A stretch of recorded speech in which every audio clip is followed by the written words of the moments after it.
Draga Željka. Za mrtvima ostaje praznina, jer čovjekov odlazak ostavlja za sobom gorak okus nedorečenosti ovozemaljskog življenja. Ali mrtvi su oni koji ispunjavaju sjećanja na naše prošlosti, na naše živote koji prolaze, da bi ostavili većeg traga od jedne uspomene i jedne upaljene svijeće. Smrti mladih ljudi tijekom Domovinskog rata bile su mučne, bolne činjenice, stravična dnevna bilanca stradanja bića jednog naroda, tragedija za djecu, žene, majke, očeve koji su doživjeli stravično iskustvo nadživljavanja svojih mladih sinova. Dnevna tjeskoba smrti gušila se pred licima momaka koji su poginuli za Hrvatsku.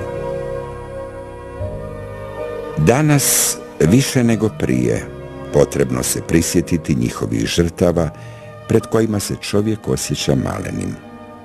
Oni su nadrasli i smrt i naše živote, oni su bili najodličniji među nama. I ma što mi učinili, ništa nije usporedivo s hrabrošću palih hrvatskih branitelja. Prisjetimo se prijatelja iz djetinjstva, otaca, muževa, suboraca.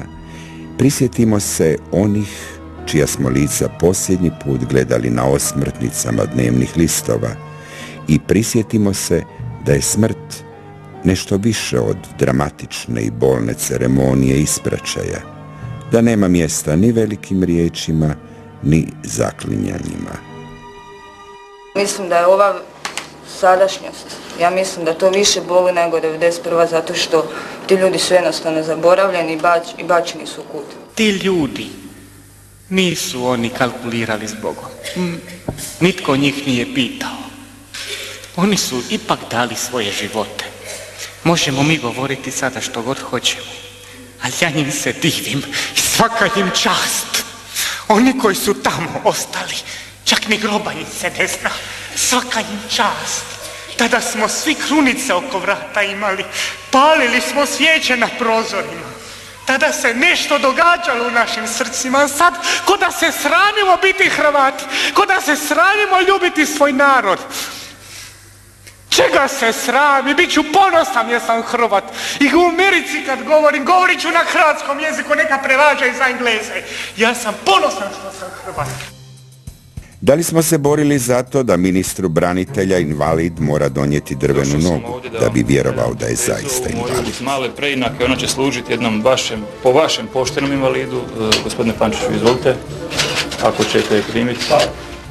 Hvala, nema problema, Do sada se ubilo 1576 hrvatskih branitelja, a vlast bešćutno prelazi preko toga kao da se radi o nečem sasvim nevažnom.